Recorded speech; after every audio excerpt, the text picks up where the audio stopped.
Well, good morning, everybody. It is a windy day in Key West. Highest we hit was 37 knots last night. It is a little choppy to take the dinghy in today. Although we're supposed to get a little bit of reprieve this afternoon, and then it gets even worse tonight. But one thing I want to go over today is, for any other reason other than somebody might find these things useful, okay? I'm not trying to show off, not trying to brag, but I put these solar panels on. Now these are 300 watts each. So I have two 300 watts, total of 600 watts. They were 200 Canadian dollars each, bought in Canada. I wired them in myself, and they are hooked in series, okay?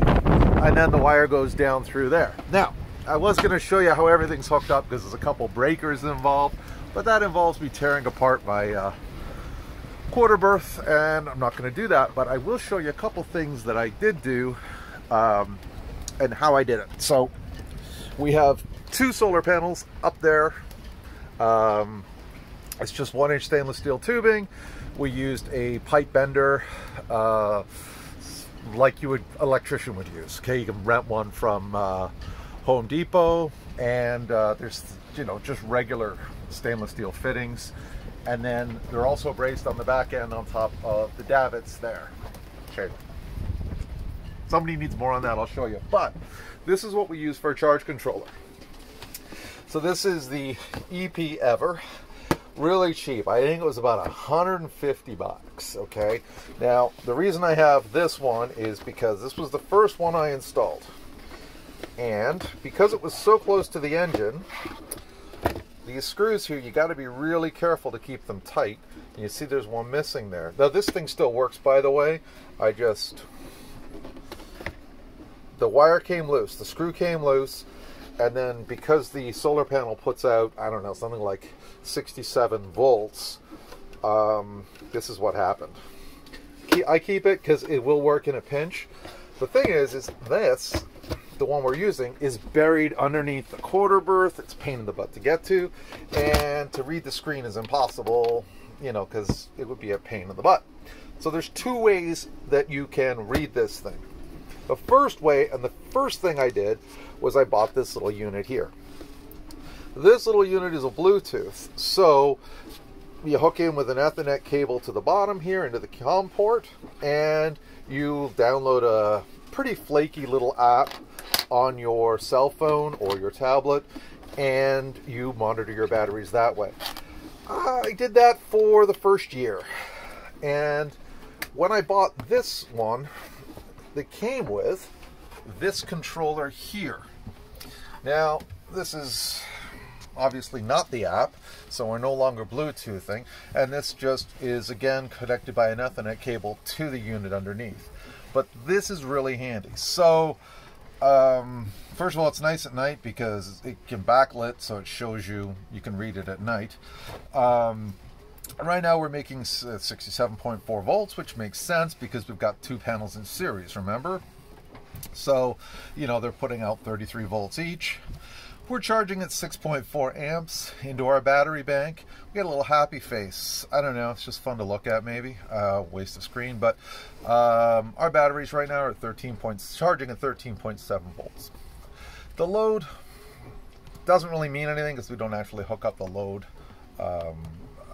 to the MPP controller, the MPPT controller, I think they call it. But there's a couple neat things about this. One thing is sometimes you have to equalize your batteries. This is set to do it on the 28th of every month. So if you need to equalize your batteries prior to that, there's a way to navigate this menu system, and it took me a while to figure out, so I was just going to quickly show you. So right now, I hit the escape button, and brings up this little menu. And what you can do is you go down to device parameters and you hit OK. You scroll down again, boom, and there's the date. Now if I want to kick this thing into equalization mode, I hit the OK button, comes up with a password. Since the password's just 00, just hit OK again. And now I can modify this. Now let's say I want to force it into equalization mode. so I can take it over to February 27th. And we will put it, so it'll do it in a few seconds. So we'll go 23.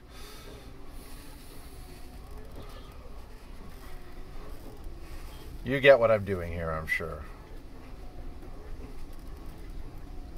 Let's give me a few seconds here just so I can show you what's going to happen. Now, equalization mode for your batteries is basically it's putting them at a higher voltage, and you're hoping to clean the plates inside the battery, and it's supposed to bring all your batteries back into line. But we'll watch what happens. So I'm going to set this thing to 10 seconds from now. So I hit OK, I hit save, and I'm just going to go back to the monitoring screen again. So I go back here to monitoring. Okay, watch what happens. So right now it's at 13.7 volts. It will, as soon as it starts the equalization, it will start upping that voltage. All right, so, and it'll do that for, I don't know, I think like 2 hours. And you can set all those parameters in here. So it's a handy little unit to have on. So I think this unit, under this unit along with the charger, was under 200. The panels were 200 each. This thing, which I don't use anymore, was about 50. Your wiring was pretty expensive, and then a couple breakers. So I'm going to say for $1,000, we're pretty much set on our solar. It keeps us going. And right now, I don't know if you can hear it in the background, but we have a water maker running. And our water maker we run for about 5 hours a day. And that draws almost 5 amps. So we're doing okay, because right now we're charging at 6.8. So we've got some residual. Anyway, so that's how we hooked up the charging system. It works well, and we've been living off of it, I don't know, for about 2 years now. Take care, everyone. This is Phil from Desperado 2. Bye-bye.